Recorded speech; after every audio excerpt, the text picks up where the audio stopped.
Oh, yeah. True confession. I'm dancing just like Ellen DeGeneres at the start of my show, even though they don't put the theme music in until post-production. That's who I am. Bushmasters, welcome to episode 5 of Semi-Indestructible, proudly presented in partnership with the Wild Times podcast and sponsored by Adventure Beast, the animated wildlife comedy series, streaming now worldwide on Netflix. Check it out. It stars a very handsome Tasmanian. And by handsome, I mean basically the back end of a bison. I lied to you. I lied to your beautiful, rugged faces. I said that episode 5 would be about pain with Evan No Neck Nelson, but I got a surprise guest. A friend of mine dropped by and I grabbed him immediately. So we're going to talk about something else. We're talking about venomous and poisonous herps and the idiots who love them. And by idiots who love them, I mean everyone listening to this podcast and myself, but especially my guest. But first, a little bit of housekeeping. Got a little bit of pushback from the episode with Forrest about people asking how I can be a conservationist if I eat meat, and I advocate, hunting and fishing and gathering food in the forest and so on. Well, obviously, I can. I don't have to defend my position. It's a completely reasonable one. I've got no problem with people who are vegan or vegetarian. I was actually raised vegetarian for much of my life until I joined the army. I had to eat whatever I was given. And I do advocate sourcing ethical protein. So if you're going to buy fish or meat at the markets, try to buy it from ethical sources. Try to find it from people who are not destroying those creatures or the environment in the process of making a living. And if you're fishing or hunting, do it ethically as well. Take what you need, nothing more. Don't waste anything. And just remember that in the city, there's a certain, I might say elitism, but certain privilege associated with just grabbing stuff off the shelves and getting special diets catered to. That's not true for most people around the world. And certainly my friends and family of Native Alaskans, there's no such opportunity. So most of it is subsistence. It's a lot of food gathering, a lot of fishing, a lot of hunting. And anyone who judges them as far as I'm concerned, can go to hell. I just want to say also that, and I know that Forrest feels the same way as I do, I absolutely despise trophy hunting, despise it. I got no problem with hunting for food or for materials or even especially eradicating feral pests. I've done a lot of it myself. But to kill an animal just to put part of it on your wall, or if you're wondering, the head over my shoulder is a bear made of coconut husk. Obviously, as someone who studies bears and loves bears, I would never kill one for a trophy. And that was given to me by Jay Leno. So that's another story in itself. But I hate trophy hunting and I hate big game hunting. As far as I'm concerned, it's incredibly weak to go out there with an arm cannon and take down a big animal, especially when they're, in many cases, threatened and endangered. As far as I'm concerned, anyone who kills a big game animal should have their tongue sewn into the lifeless anus of said giant creature. And I think hunting for pleasure in general is a little bit questionable. I think it's not hard enough anymore. As someone who's obviously a highly trained marksman, it's very easy to take down animals at some distance. So be selective, be prudent. Remember that you're a steward of the wild. When you go hunting, take what you need, don't waste it, as I say. And if you want to make it more exciting, try and make it a little bit fairer. Okay, don't go out there with a big compound bow or a giant, Magnum, 375 Magnum rifle or something. Go out there, or especially an AR-15. You're not a soldier. Don't pretend. Go out there with a good hunting rifle and do it properly, or try some, barehanded hog hunting. I've done it in South Georgia with Captain Stan. Loved it. Terrifying, exhilarating. No weapons, just a piece of string and some dogs to bail up the hogs, the feral hogs in the marshes. You're doing the environment a favor.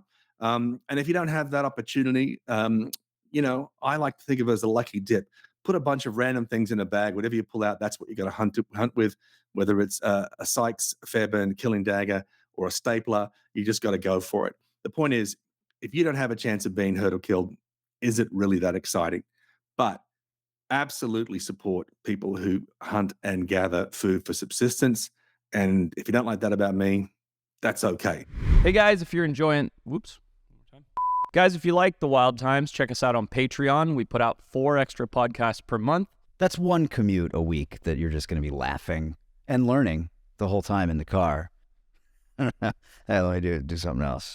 This is the late night content, the stuff that we can't show on YouTube because they'll kick us off YouTube. It's the Cinemax of podcasts.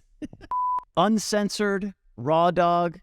It's the Cinemax of podcasts. Check it out. Link right here. You don't watch this show or listen to it for fashion tips, so I was very amused and surprised. A lot of people noticed what I was wearing in the last episode.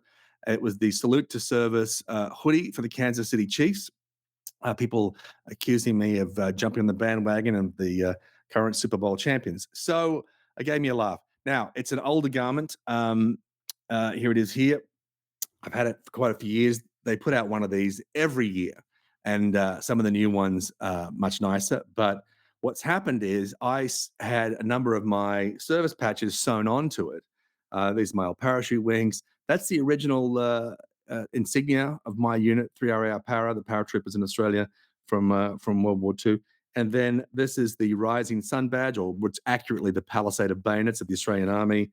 Down here, you've got the eagle again, the wedge-tailed eagle from Parachute Training Wing. This is my old battalion, Airborne Battalion color patch.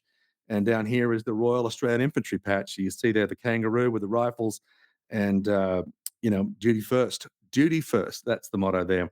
On the other side, for those that are keen of eye, that's the American flag. I am a dual citizen, Australian and American, so I kept it. And for those that watched Adventure Beast, you will know that this patch is the fictional BTG family patch crest in the show. So in Latin, it says Carpe Bestia, seize the beast. And there's the bear and the red socks holding the axe, which still makes me laugh. So why the Kansas City Chiefs? I have been a fan since I started coming to America for business.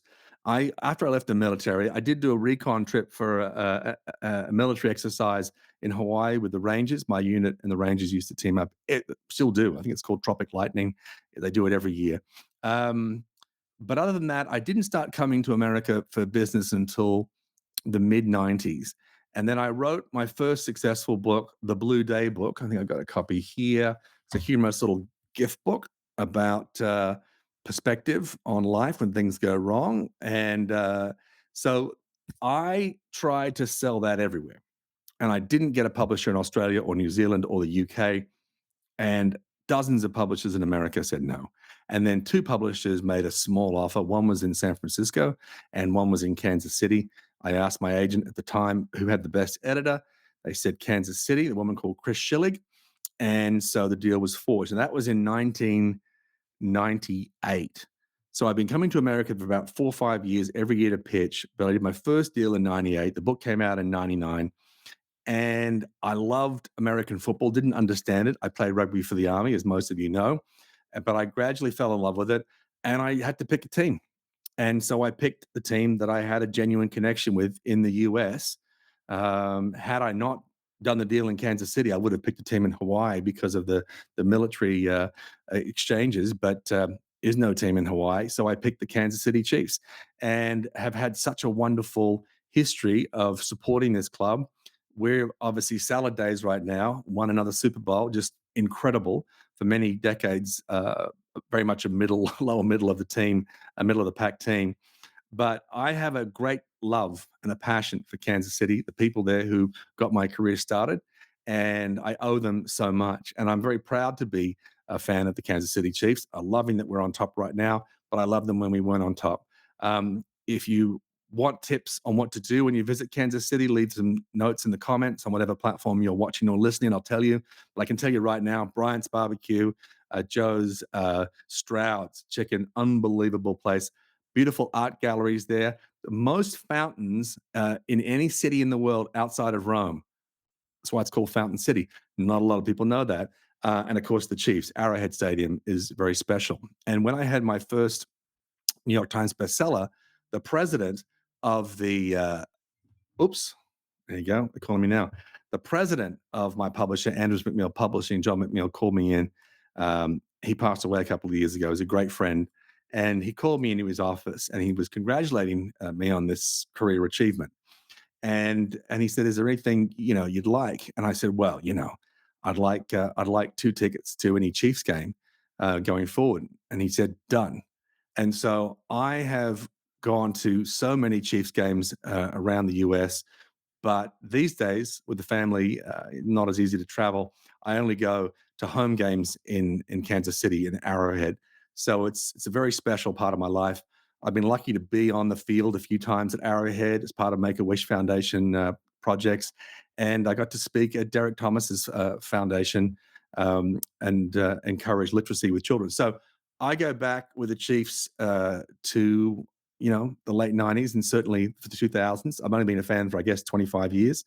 But I love the Chiefs. That's why I'm wearing that Chiefs jersey. And also, as I mentioned, when I got those patches sewn on, this little old lady down the street, she's disabled, but she has a small business of doing sewing alterations. And she did it for a tiny fee, but she glued them on. So she didn't just sew the patches on, she's glued them on. So I can't part with these. And so I guess I'm stuck with this hoodie forever, which is why I only wear it on special occasions, such as going to Chiefs games and on Semi-Indestructible. So that's my fashion news. That's my loyalty to Kansas City. If you love football, great. If you don't, suck it up. It's the best game in North America. So I did promise you would talk about pain with Eben No Neck Nelson. That's coming in our next episode. But today I want to talk about venomous reptiles and poisonous amphibians and the idiots who love them, which I know is you, the Bushmasters that listen to this show, are the kind of people who have, all manner of creatures, owls, scorpions, snakes, lizards, and so forth. So I want to speak to an internationally renowned expert and my very good friend. He once loaned me a snake to take on the Chelsea Lately show on E. I know how much you hate snakes. Okay. So you'll love this next one because this is an animal that also hates snakes. It kills them and it eats them. Oh, good. What is it? Okay. Okay, I don't want to jump, so I'm going to be very cool. I took it. No! Why would you do that? Get it away! No!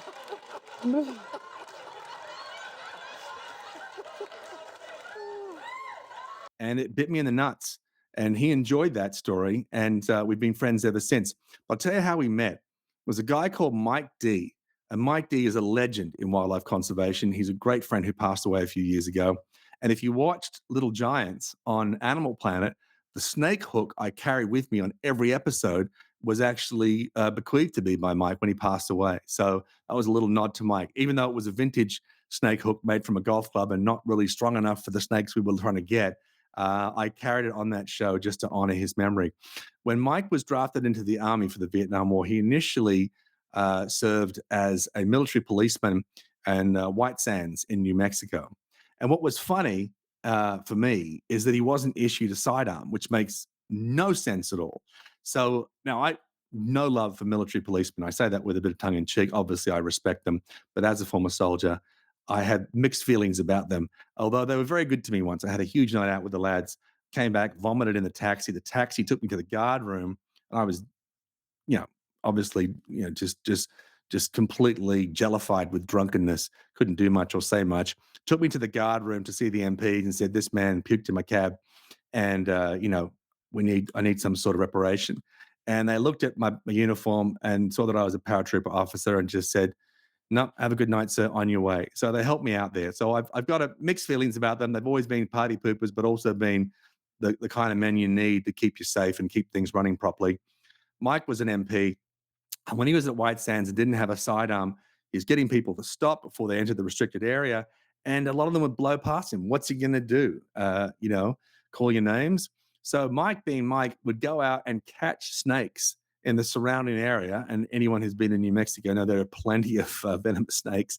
And he would hold the snake in the window of the vehicle while checking their ID. And he got all the respect in the world. So that was Mike D. Mike introduced me to my guest today. He is one of the world's leading experts on herps. He is a renowned curator. He is someone with a lot of experience in the private trade. He knows just about everything. He was the consultant on Little Giants, on these little critters, which we really appreciated his expertise. And as I said, he once gave me a snake that bit me in the junk. And despite that, I've gone on to have 2 beautiful children, for which I'm very grateful. He's also a leading expert on varanids. And he's going to talk about that today. I want to introduce my good friend, Ian Recchio. Bradley, thanks for having me. Mate, it's good to see you. It's funny. It's only been, we used to catch up at your place and have a glass of scotch in your backyard in your little desert scape there with your ridiculously prolific fig tree. Is it still just raining figs? There's something wrong with it. It's still raining figs, especially with all the moisture we've had. It's out of control, Right. man. Mate, it's good to have you. I mean, you've done more and seen more than anyone I've met in terms of herps, and certainly an expert on everything here that's in the Americas, even though I know you've done a lot of projects in the Pacific and also in Europe over the last couple of years. So let's just get off on the right foot here. Are North American snakes as pathetic as Australians think they are? Man, okay, I was raised in the Southwest US, so I've, Mm-hmm. Been a rattlesnake nut since I could crawl on Mm-hmm. the ground. Well, my father was a herpetologist, so, the first things I looked at as a Second little kid, generation, yeah. rattlesnake cages, right? Yeah. Yeah, so is there a cooler animal on the planet than the rattlesnake? I don't know. Uh, One He could carries argue, his I own guess. theme. He carries his own theme music. So obviously in Australia, we don't have any snakes that have the courtesy of giving you a little warning rattle. I think of some sort of Broadway production, and the snake's got maracas. It's like, hey, you're gonna get bitten. And so to me, they're always a little bit of a joke until I met a full-grown diamondback, and it was thick as a man's forearm and it had so much don't argue about it. I know its venom isn't that bad, but it looked like it was going to hurt more than a dog bite. It looked so muscular around the jaws and so powerful in the body. I have to tell you, with that rattle and that hiss and that incredible strike force, I was genuinely intimidated.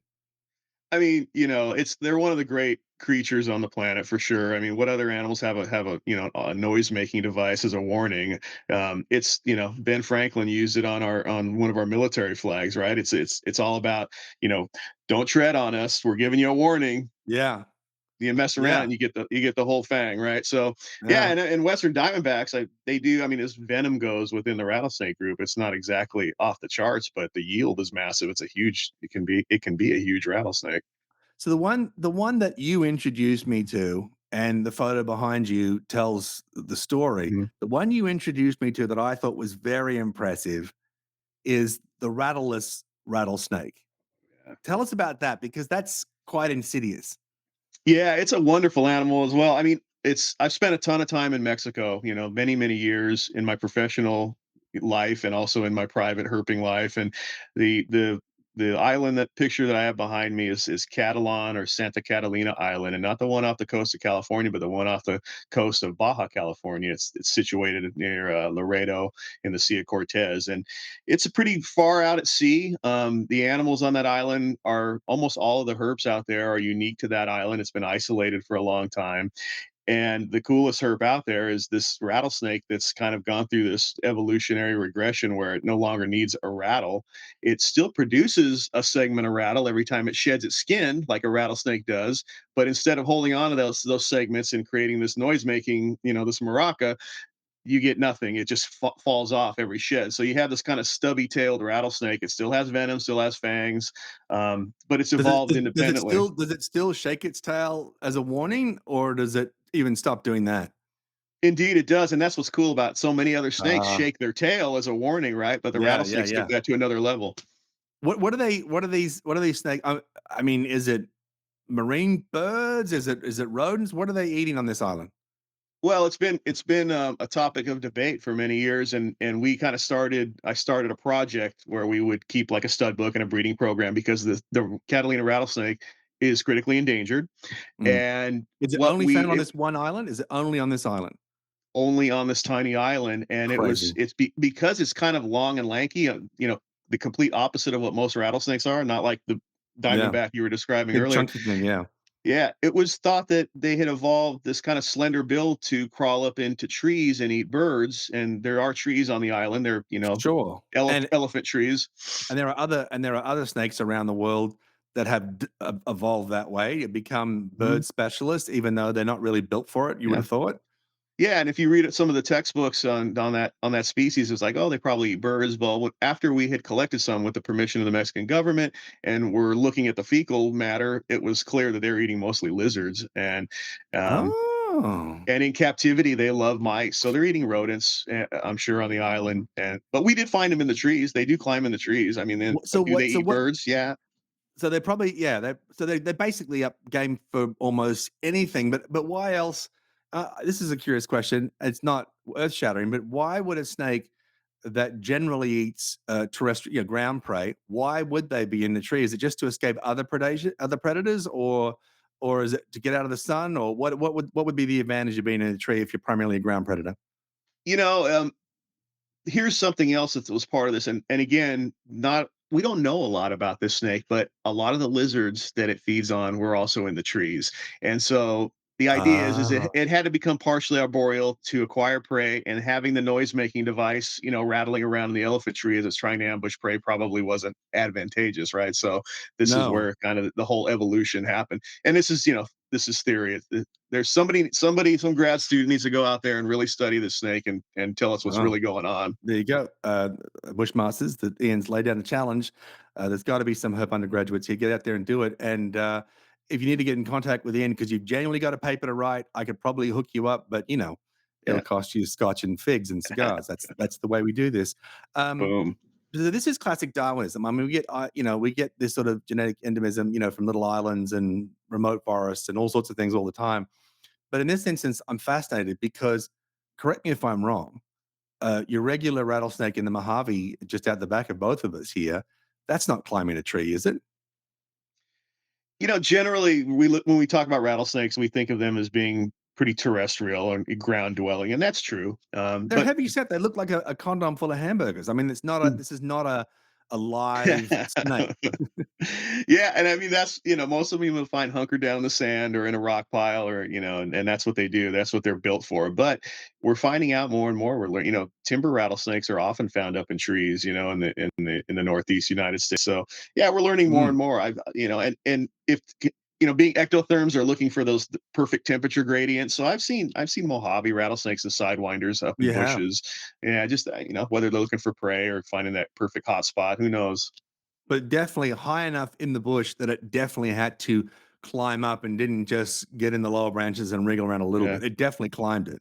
Because I guess definitely what I'm climbed getting it. at is in addition to losing the rattles, so this is classic Darwinism, the ones that have less noisy rattles are getting more success and they're reproducing and so on and so forth. I'm just saying, is there from your studies a change in the structure of their musculature and their scales to be better at climbing? Is guess what I'm asking. Yeah, I mean, if you look at them, I don't know on the level of their scutellation or scales if it is helping them climb. But if you look at the snake, it looks more like a colubrid snake, like a king snake or a gopher snake. It's Interesting. long and lanky and made for climbing more so than the big fat, condom stuffed rattlesnakes that you described earlier. So what? So defend America here. What are some of the unsung venomous snakes of North America that we should give more respect to that don't get enough airtime? And in actual fact, they're quite deadly and quite intimidating. And I'm assuming you're going to Right. start with coral snake, but am I wrong? Yeah, no, I mean coral snakes. So North America is kind of it's a pit viper capital, right, of the Yeah, of the planet. That's you have your pit vipers, which include rattlesnakes. Wonderful viper diversity.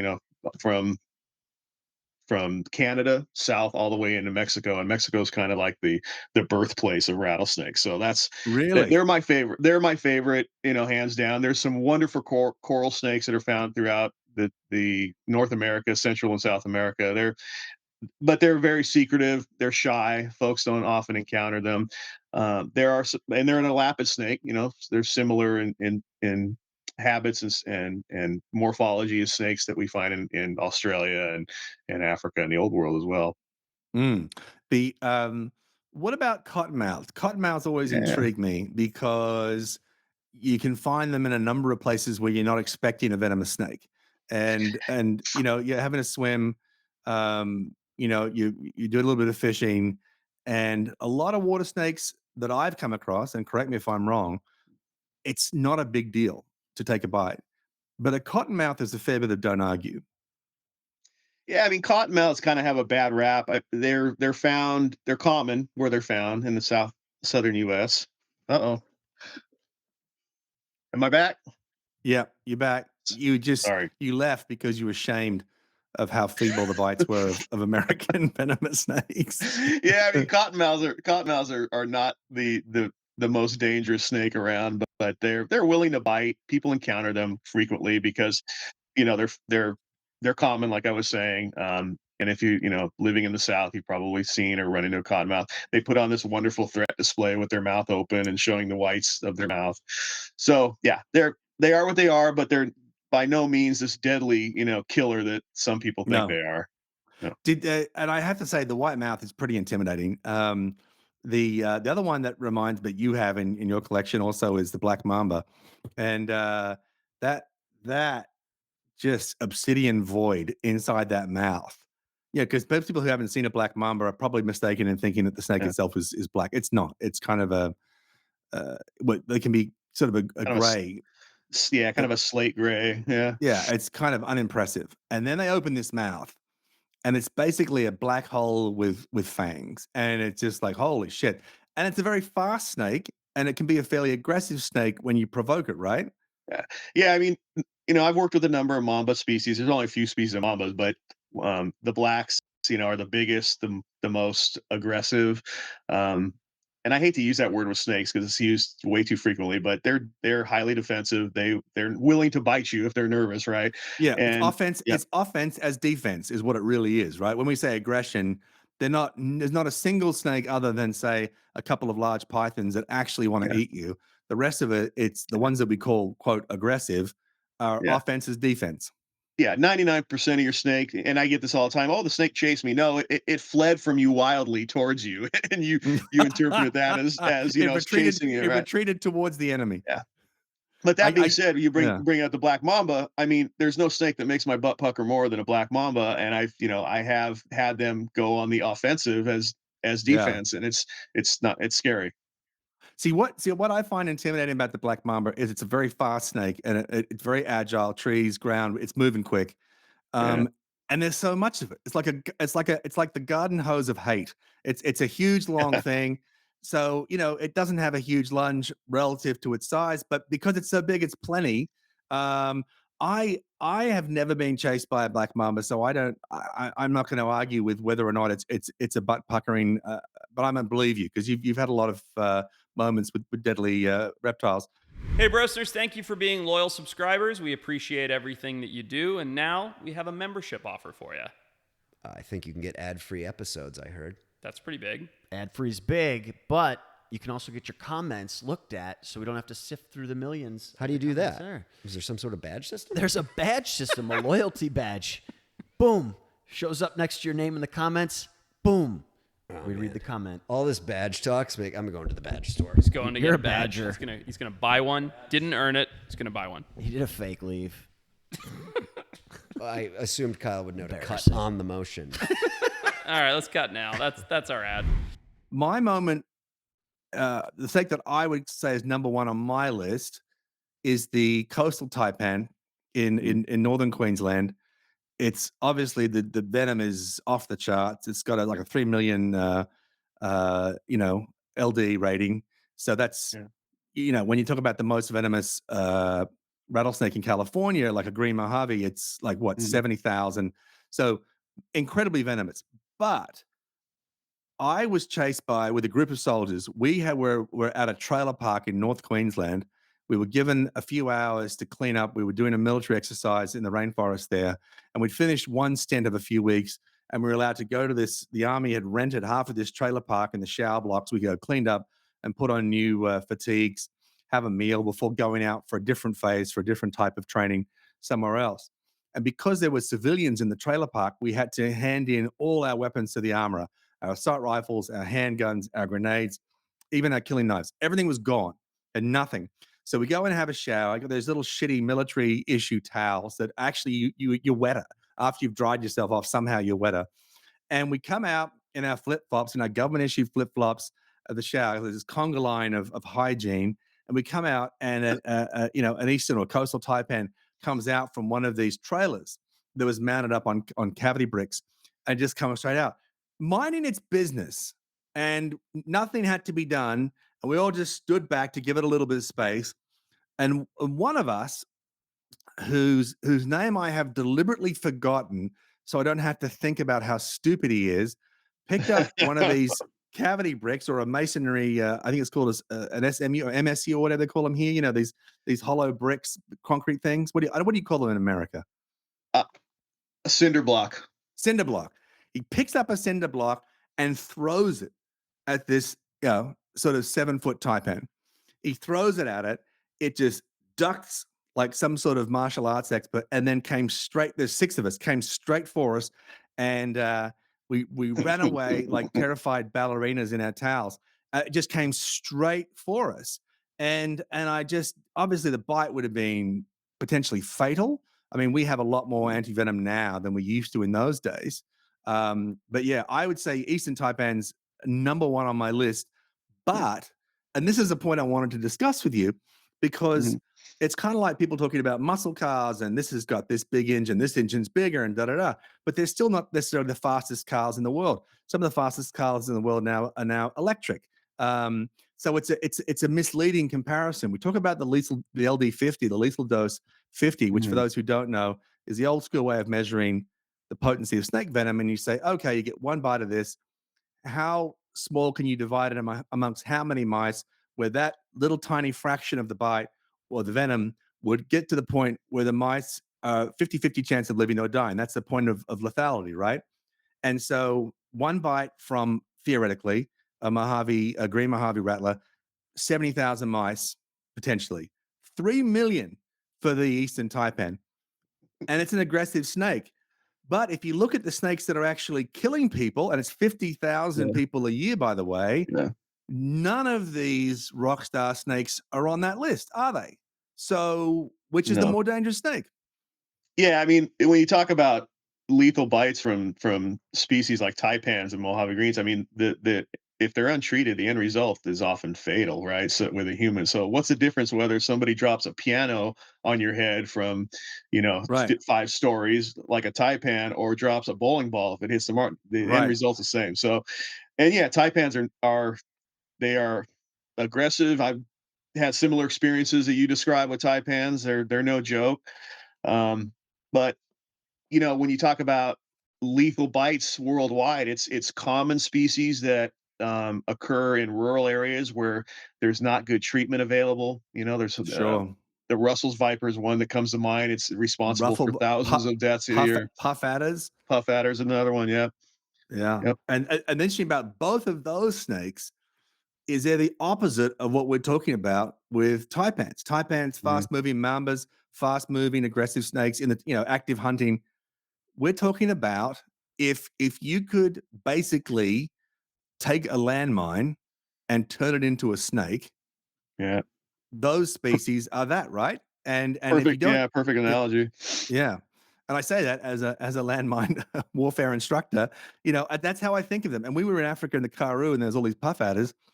I was using my landmine detection training to make sure that while I'm talking to camera, I don't step on, this fat, coiled up, sluggish snake who's going to put 2 deep fangs straight through my Yeah. calf muscle. And yeah, thousands of people a year, tens of thousands. And yes, there's also a correlation between, basically the prosperity of a region, its economic development, Yeah, for access to hospital medication. Anti-venom seems to be far more prevalent, certainly in wealthy countries like America and Australia. When you get a snake bite, I'm going to ask you about the bites that you've had and the ones that you've seen. Is it still the same? Do we still do what we used to do, which is don't wipe it, don't suck it, don't lick it, don't do anything. Just try to immobilize it and get help. And one of the reasons we do that is they might want to test the venom. Do we still have to test the venom or identify the species, or do we have broad spectrum anti-venoms that can work for a range of species? Oh gosh, yeah, there's not an easy answer to that question. So we have polyvalent antivenoms that are available now that are broad spectrum. So if you're bitten by a rattlesnake in anywhere in the United States, you're probably going to get the same polyvalent anti-serum to treat your bite. But it varies for different species around the world, and there's not necessarily antivenom produced for every single species. Some of it's just No. an experiment. We use species that are similar to what the antivenom was developed for, or we use the antivenom that's developed for one species that's similar to ones we keep in an exotic collection, like mang vipers, for instance. There's not a serum for that, but it's and to answer your question about medical, I'm not a doctor. That's my disclaimer here. But yeah, if when you're bitten by a snake, you need to go to the hospital. That's what you Yeah. do. Right. You don't suck the venom out. You make all kinds of wild cuts and try all that kind of No. crazy Right. stuff. It's go to the hospital.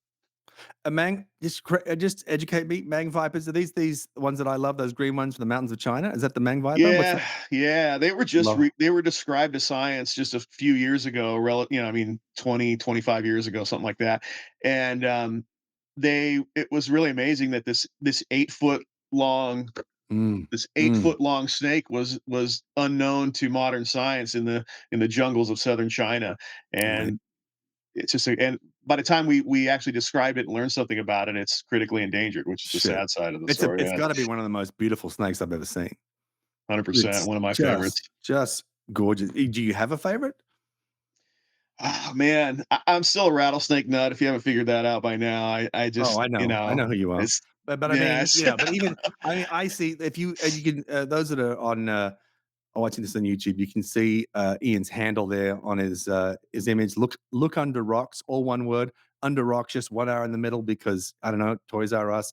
He's just trying to be economical. In and out burger. That's how we are in California. But there you go. at Look Under Rocks and nonstop viper rattlesnake porn and jets. And obviously, as a paratrooper, your affection for the Air Force just sickens me. Yeah. But I mean, I got to tell you, I watched Top Gun Maverick recently, and it's just so good. It's so good. I can see why you're addicted, right? It's an addiction that you have now. Is taking pictures of jets. Yeah, I love photography. I love technology. I love what our military can do. I appreciate military. It's kind of a weird juxtaposition of loves, right? I'm a huge Yeah, conservationist, but I do have just like you, Bradley. I mean, yeah, we yeah. have a huge appreciation for the military and what it's all Mhm. about. But photographing jets is just kind of a fun side hobby of mine. Yeah, My favorite thing about aircraft is one, stealing all the really good rations in there before you jump out. They always have like little packets of cake and cheese, and they have a proper coffee urn. And yeah, there's a reason pilots hate paratroopers because we just pillage like Vikings. Well, and what are they going to do? We're literally carrying our own body weight in explosives. We're going to take that cake. We're going to take it. We're going to eat it, and there's nothing you can do about it, flyboy. My favorite planes, though. note to self: if I ever jump out of a plane, I'll grab everything I can Hey, find there. you got it. What are they? Once you're out, you're Yeah. out. But my favorite plane to see, and I adore them. I saw some in at Juneau Airport when I was in Alaska recently. Are the A-10 Warthogs? Man, yeah. It's the only aircraft built around a weapon system, One and of my favorites too. I love them, and they're tank killers, and obviously that was my specialty when I was in the paras, heavy weapons, anti-armor. So I I love A-10s. I love the pilots that fly them. I think they're amazing. Don't get me wrong, I'm in awe of this next generation of fighter aircraft, but Yeah. for me, that ugly A-10 Warthog is just the best. Yeah, they're great to photograph too because they actually don't fly too fast, relative to the other Yeah. jets. So you can get some really great pan shots of them, like 1/800th of a second. You can get this nice blurred background and the beautiful hog going by. It's really cool. Some of those images that you have on your Instagram, you actually see the pilots waving to you and acknowledging you. What kind of reflexes do you have that they could lock on and focus on a human being on the side of a mountain going? I Yeah. don't know how they do it. Those guys are unbelievable. And when that happens, you're firing off, 30 frames in a second and a half as they're going by, 1,000 miles an hour, whatever it is. And then you're like, oh, I hope I got something good. You're scrolling through your LCD and it's like, see, there's one of him, throwing you one of these out the cockpit window. And you don't see it in Uh, real time, right? You're just like, oh, no, shoot, man, that's cool. I see the Yeah, same thing with like trail cameras and stuff like that. And I remember shooting yeah, some stuff in the Alexander Archipelago, and I heard the movement, just pointed the camera and blasted, and then yeah. looked through the frames, and then I could see the silhouette of the bear, behind the cover, but it was moving at full gallop. I couldn't see it. I want to get you in as much trouble as possible in the time that I have you. Okay. One of the most controversial areas in herpetology is venomous lizards, venomous, Hmm. venomous non-snakes. And I've had the privilege of being close to a few, obviously in Australia and so forth. We have animals that they allege were venomous, but we really don't think they are now.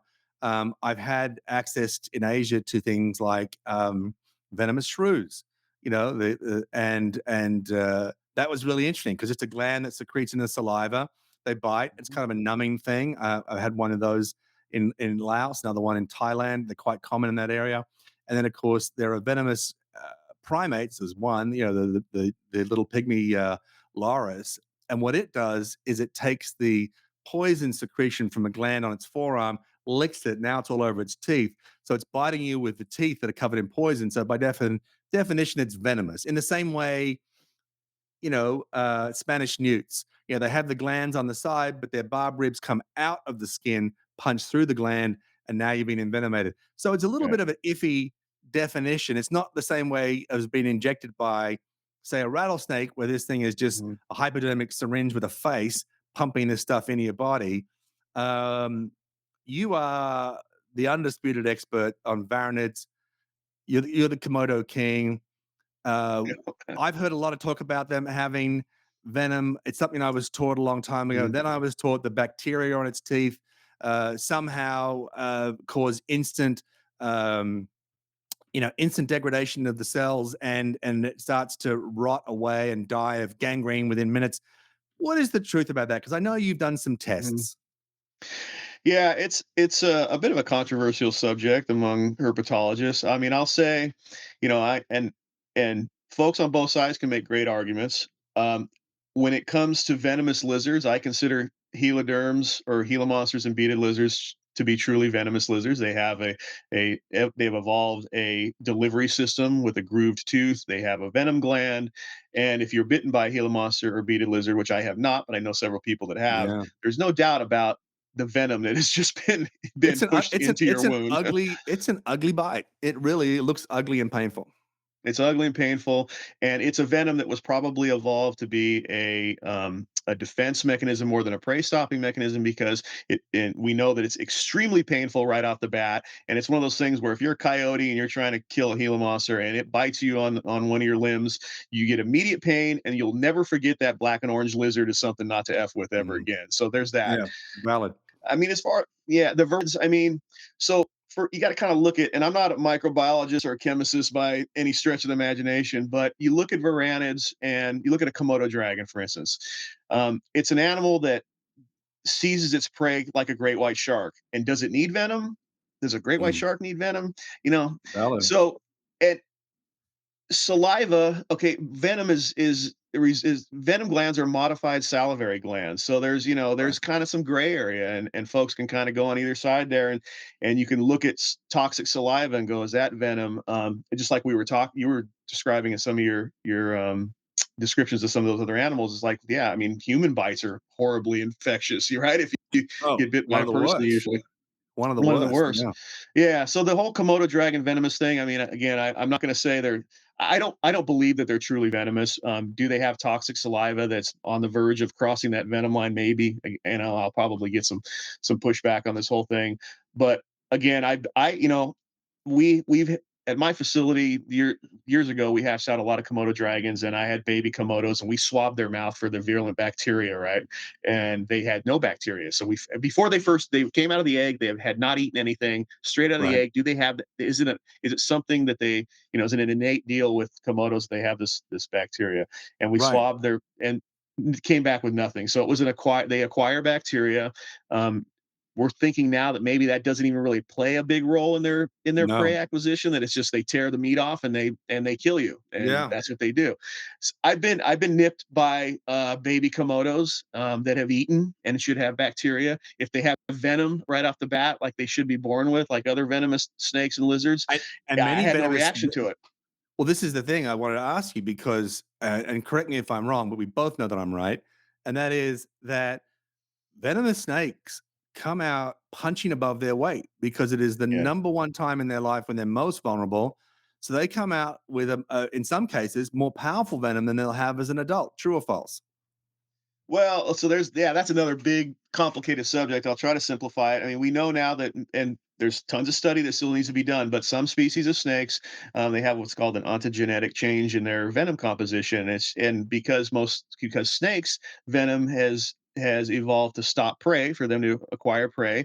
Prey bases change as animals from babies Right. to adults, right? So we know that many baby rattlesnakes come out, are born. They're born live, and they're eating things like centipedes. So they're eating cold-blooded prey. So their venom as youngsters may be different than and will change as they become older and change to their prey base of rodents, for instance. So Interesting.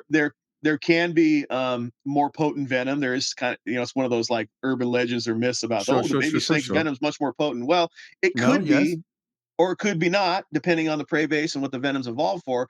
But let's be real Yeah. here. If I had my choice to being bit by a baby rattlesnake or a big adult rattlesnake, the yield is massive with some of these big rattlesnakes, and Massive yield. I would I'd take the baby any day But over the adult. but in either case, if it's venomous at all, it's venomous straight out of the egg.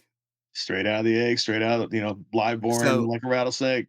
Yeah, so they're ready to go, locked and you loaded. swabbed these Komodo babies and there was no venom and there was no bacteria, correct? We didn't test for venom. We tested for bacteria, and there was no bacteria. But like I was saying, when you're handling, we were hatching out, 20 Komodo babies at a time, and you're handling them, and you're doing all these things, and we got nipped by them, myself and other folks that were working with them, and we never had any kind of venomous reaction. Did you ever see when they got worked up, not hungry, but agitated or afraid, did they ever start to salivate as part of their defense? Never really Yeah, noticed anything like because that. this Yeah. when I was handling this venomous Asian shrew, it was like, Pavlov's dog. I mean, the amount of saliva that it started producing, we were giving it Wow. a little piece of surgical tube to get the to Yeah. bite on, and we had a bite sensor inside that to measure pressure, and the amount of saliva that this thing started producing, which we knew because it's been established that it was releasing venom into the saliva to bite it in was extraordinary. And it was one of those moments we go, oh, I see how this works. Um, and and I noticed something else, and I mentioned this in an earlier show. We were getting the large. Do you have you because you have inverts at your facility too, don't you? Yeah, we have a few inverts. I've worked with a bunch of them over the years in different capacities. Sure.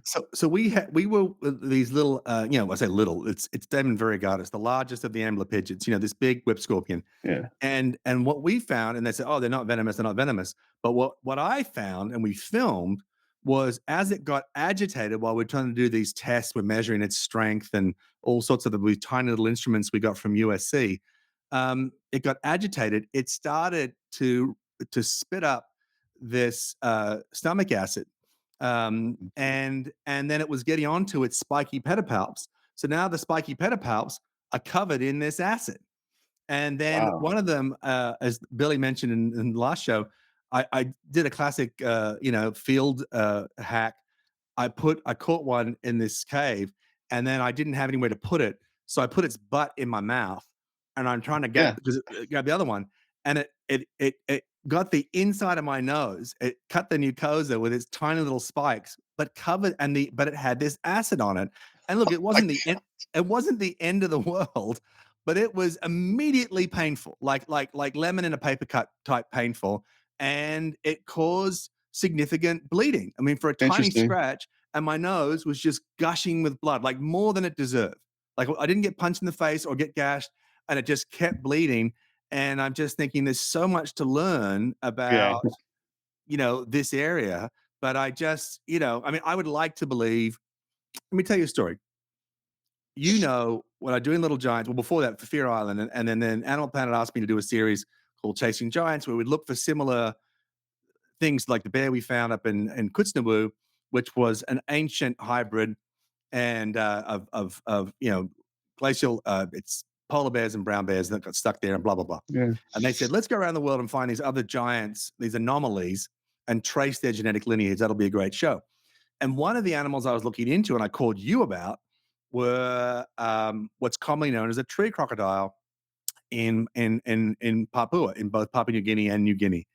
And there have been reports, which you publicly poo-pooed to my face, that there might be a tree crocodile at 13 feet long, which would make it the longest of all lizards, 2.5 feet longer than the biggest Komodo. You say no. And obviously it's up to me to go get one now to prove you wrong, but I'm going to take your word for it. But what's interesting, when I start identifying a target species I want to find in the wild, I don't just study the basic the data that I can get from academic institutions and field studies about the taxa. I go into looking into the folklore as well, because often there are clues to where you find things by speaking to local people who have made them part of their stories and their mythology. Yeah. And I found that with the bears. There was all these stories of this giant bear that lived on this mountain, but it's been going for 100 years. The bear lifespan in the wild maximum really in the teens, and even in captivity, it's not going to get to 20, more than 25. So the point is, when you say that there's this giant bear that's lived there forever, what they're really telling you is that these large bears are found there all the time. So the stories that came out of New Guinea were that these tree crocodiles, I'm trying to think of what their actual, it's also known as is it a tree monitor? What's the other name they call those things? Crocodile monitor. Crocodile monitor. And Yeah. it's a very slender animal compared to a Komodo, has a very strong boxy jaw, Mhm. a horrible bite, but a very long tail, which aids them in swimming. But unlike Komodos, these guys are agile in anything. They run fast, they swim brilliantly, they climb brilliantly. So they're intimidating, and they stand up on their haunches, which Komodos can do in fight, but don't do it very often. Goannas do it all the Mhm. time when they're pissed or Right. alarmed. This thing, but the local folklore said that it breathes fire based on the flickering tongue. You see, it breathes fire, Yeah. but also on the fact that the bite, in their mind, burns because it gets infected almost every time, as you would assume. So I was looking at this folklore, and I just thought that was really interesting how these stories start. And I just wonder, really, a lot of these things that we talk about today, it's just for a lack of research, because some of these founding mythologies are still carrying through. St. George killing the dragon, it looks like a Komodo dragon in the famous painting Yeah. because the flickering tongue is the flame. It's not a fire breathing dragon. I'm just wondering because, clearly the crocodile monitors, or tree crocodiles as they're known, um, you know, they don't breathe fire. No evidence that they're venomous, but you can't dispute that it's a horrible, ugly bite that can become Yeah. necrotic. I'll tell you, every time I go to a large herpetological conference anywhere in the world, and I meet new colleagues and I see some wicked scar on somebody's arm, there's about a 50-50 chance it came from a crocodile monitor. It seems like. Oh, really? They tend to bite fairly quickly Y when they're handled? Yeah, from what and I've worked with them a little bit. From what I understand is they can be rather unpredictable, and I know we can Mm. become a little bit complacent, working with large monitor lizards, but a species like that they really have massive teeth relative to their size. I mean, it looks like, like a It velociraptor, right? it does, right? It does. From the Yeah. from the from the neck up, it's Velociraptor. Yeah, and I mean, I know I have several friends and colleagues that have been bitten by them, and the story is generally the same, as where this animal's been really docile and really easy, tractable, and it just bit me for no apparent reason. So, I and was in that's the thing. yeah. You gotta be careful with these. I mean, the potential of these large monitors is it's serious. I wanna come back to your friends and their scars, because you know some insane people. Um, but I would tell you, I was in hospital. I had a desert racing crash on my dirt bike. I put my arm through my hand and had to get my wrist rebuilt a couple of times, and Ugh. and I was in hand physio, learning how to use my fingers again after many months of whatever. And this guy had come in, and he worked for Sydney Aquarium, which is a small but decent little aquarium there on Sydney Harbour, Darling Harbour. Mm. And his real passion, though, was herps. And he had some smallish lace monitors at home, not a notoriously dangerous animal, but he was feeding them, took his eye off, and it got a hold of his hand and cut 2 tendons in his hand. Like, it really got that sawing motion going. And I gotta say, it was a horrific looking bite. And I was Yeah. there with a guy who'd lost most of his fingers to a horse bite, and that was horrific too. But that monitor bite, and this is a juvenile, we're only talking like, 3 feet, a juvenile, and it just, I mean, you think how strong the tendons are in your body to just saw through that like carving open a turkey. I imagine you've seen a lot of that. Yeah, I mean, if you look at a Varana tooth, especially like Komodos and croc monitors, they look. Most people have seen shark teeth and have felt the serrated edges of shark teeth. Mm, mm, mm. It's the same thing. The Varanas have this back curving tooth, and on the inside edge, it's serrated just like a steak knife, and that's what it's made for. It's made for severing your Achilles tendon so that you can't run, right? And So that's what so Komodos it's a do. purpose-built, uh, tendon weapon. It's deliberately, because I mean, that's with, like, think about the venomous shrews. It's just enough they bite them on the legs coming past, the bird goes numb and falls over, and or the lizard or whatever. So you're saying this is literally their methodology, is to cut through tough tendons to ankle prey. Yeah, I mean, I'm exaggerating a little bit, but those teeth have evolved to cut through tendons, meat, and gristle, and stop prey that way. Just like a Fascinating. great white shark. I mean, Tell me about that's some of it. the idiots you've met that are just constantly, because have you ever been envenomated by a venomous snake? So 'Cause you're kind of a pretty badge of professional. Yeah, but you're pretty professional, but I know you well, have. I've been unprofessional on a few occasions, especially before my professional career, right? But Yeah, a badge of honor in our business is not being right? bitten by a venomous snake, It's like a and professional fighter with hasn't had their nose reset, you know? yeah, man, it's I've worked with venomous snakes on a professional level for 30 years, and then prior to that, many years, and I've had some close calls. I will say, and I've done some stupid things, and you learn from those things. You get a second chance. I have not been bitten by anything dangerously venomous. I had I'll just tell you a quick story. I was down in tropical Mexico, and I had a collecting permit. And I was working with some locals, and when the gringo comes to town and is looking for snakes, word gets out really quick. So I'm in this little Okay. tiny, it's a little ejito, and one of the folks came to this guy Gabby that I've known for years down in Sonora. They said, "Hey, we got this snake down here. I think it's one of the ones you're looking for." So we haul ass in our 4x4 through the jungle, and we get to this big cement kind of old pool looking thing it was empty, and there's this green snake down in it. It's a parrot snake, Leptophis. And we know Leptophis are mildly venomous. They have a enlarged rear tooth to deliver venom. So I jump in. It had been in there in the heat of the jungle day for who knows how long. It was Mm, angry. I went in. I said it wasn't the snake, the species we were looking for, but I thought, oh, this will be cool. I'll just throw it out, and if I can take a couple photos of it, great. If not, no big deal. yeah, So, absolutely. uh, as I've done many times before in the field, I grabbed it by the tail. I didn't want to get bitten by it just because I don't want to get bit by stuff. I wasn't Right, who worried about does? getting it. Yeah, picked it up by the tail, and as I got ready to throw it out as fast as I could, it latched onto the webbing between my thumb and forefinger, which is like that classic thing. Don't get bit in the webbing of your hand because anything can, Yeah. envenomate you there. That's where it Ah, got me. It started chewing, and I almost immediately felt burning. And I went, "Oh shit, man, this thing really is venomous." So the local guys, I had these local Mexican guys with me. They were super cool, but what they were kind of starting to freak out because I'm like, "Help me get this thing off my hands." So we pulled out their driver's license and we pried it off my hand, got it off, yeah. and my hands started to bruise, and it was Ooh. painful. It was painful for the rest of the day. By the next morning, it was completely gone. I still had bruising, where the venom had So caused so some it some immediately damage. started to break down the walls of the capillaries in your hand, is when you say bruising. That's what had happened. Exactly, and it was venom. It was so that's and that hey, listen, that's venomous bite light, right? That's Well, nothing. yeah, but it's all relative, and there are many different types of venom. They affect different people differently. I remember when I was doing, nuclear biological chemical warfare back when I was a grunt, and the different types of poisons and stuff that can affect you different ways. But I know with snakes in particular, some of them attack the sodium channels that stop the nerves responding, Yeah, and you just suffocate. yeah, Standing there without any other damage to your body. Others break down the walls of your cell membranes. Others, in this particular case, attack the linings of your blood vessels. If you were to say someone who, you're hemophiliac, and that could become a much more serious issue. So that's the thing about dangerous animals in general, but particularly poisonous and venomous creatures, is that don't ever assume that because Ian Recchio can take the bite, that you can take the bite.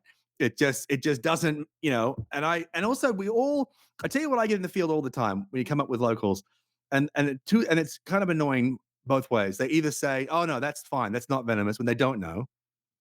And I remember that in Madagascar, I was there with my friend Billy Armin, and these little langur snakes, these spear snakes, and they don't look for a cute Yeah, little thing with a long snout, yeah, and they yeah, called spear snakes. The joke would be they, according to folklore, they turn to sort of like wooden spears, drop out of the tree and spear you through your head. They do none of that. But it's not a big snake, very slender. I remember grabbing one, and I didn't, we had no internet access or anything. I hadn't seen it before I asked. They said, no, nothing. Um, I'm saying to Billy, because I'm always worried about injuring snakes that bite and panicking, ripping them off, and they're going to tear their teeth out. They're going to get ulcers and die. So I'm yeah. like, take the bite, wait, get me a little bottle of vodka. I'll spit some vodka in its face and make it release or whatever. I do that a lot. Yep. In this case, I said, oh, don't worry about it. If it bites you, just take the bite and we'll get it off. It tried to nip at him. He panicked. He flicked it, and it flicked me in the eye like the end of a towel. You know, when you're in a locker room as a kid and you just twirl the towel up and you flick someone, and it flicked me Yeah, in the eye. And then I found out later it was mildly venomous. I had no yeah, idea. And then people say, "Oh, that one's super dangerous," and it ends up being yeah, nothing. yeah, So you can't listen to people. But the thing about snake bites when they're bad is that you never look good. Your body's yeah, breaking down, you're pre-digesting, you're being poisoned at the same time. Um, it usually looks pretty ugly. Someone who's a clumsy snake handler, I've seen plenty of them at various venomous snake shows in Australia, a lot in Asia in particular. They end up looking like they've been in some sort of industrial accident or they have leprosy. I mean, you've met some real cowboys out there. I've heard some of your yeah, stories. Tell us about that yeah. guy I mean, with the baby snakes. I want to hear the baby snake story.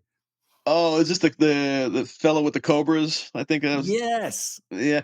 So, yeah, I mean, you meet all kinds, right? Especially when you're traveling around the world. I was a guest of some folks, some herpetologist folks at the Taipei Zoo, and they took me around all these wonderful places. And we went to a place that was called the Snake King. And as I walked into this to the Snake King's lair, he immediately pulled out a kind of a big Rubbermaid tub, and I'm in Taiwan, so it's tropical and humid, and I Yeah. got my flip flops on, and my and shorts, and I walk in. The guy pulls out this Rubbermaid tub, and he reaches down with his bare hand, and he pulls up a handful of Indo-Chinese cobras that he had just hatched out, and I'm talking 15 or 20 of these things in his hand, and they're Barehanded. hooding up, barehanded, and they're hooding up, and they're falling on the floor like wet spaghetti, and I you know slowly walked away from that situation because I'm like, this is unbelievable. And then later on, after things settled down, we could see his hands were horribly disfigured, and he's obviously been bitten probably more than once. I mean, that was unbelievable. I never seen anything like that. It scared the shit out of me. I just don't understand this cavalier attitude, as we discussed before. If a snake is venomous, it's born venomous.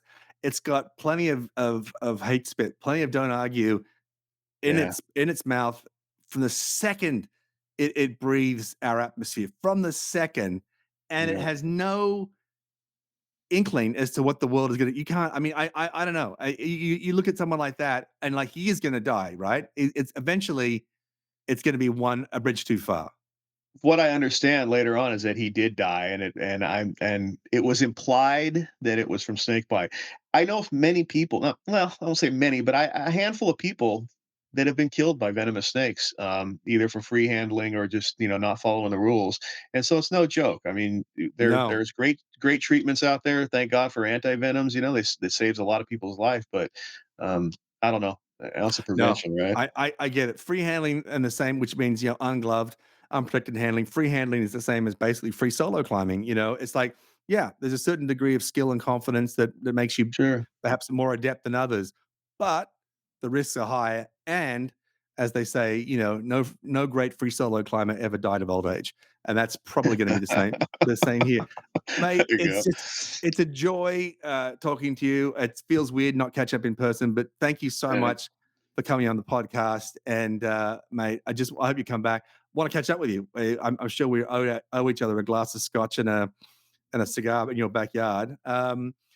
Ian Recchio, Bushmasters. If you're interested in particularly vipers and rattlesnakes, check out his Instagram. It's at Look Under Rocks, and there's no double R there. UNDEROCKS. So I look under rocks. I can speak English. I'm a writer. So check him out. And his photos of stupid Air Force jets. I mean, yeah, they're sexy, but I mean, obviously the grunt in the suck is where it's at. Look, as I say every week, and I say it again, life is short, death is forever. Get amongst it. This has been Semi-Indestructible, brought to you in partnership with the Wild Times podcast, sponsored by Adventure Beast, the animated wildlife comedy series now streaming worldwide on Netflix. Next episode, we're talking about pain with Evan No Neck Nelson. I hope you'll join us. Cheers.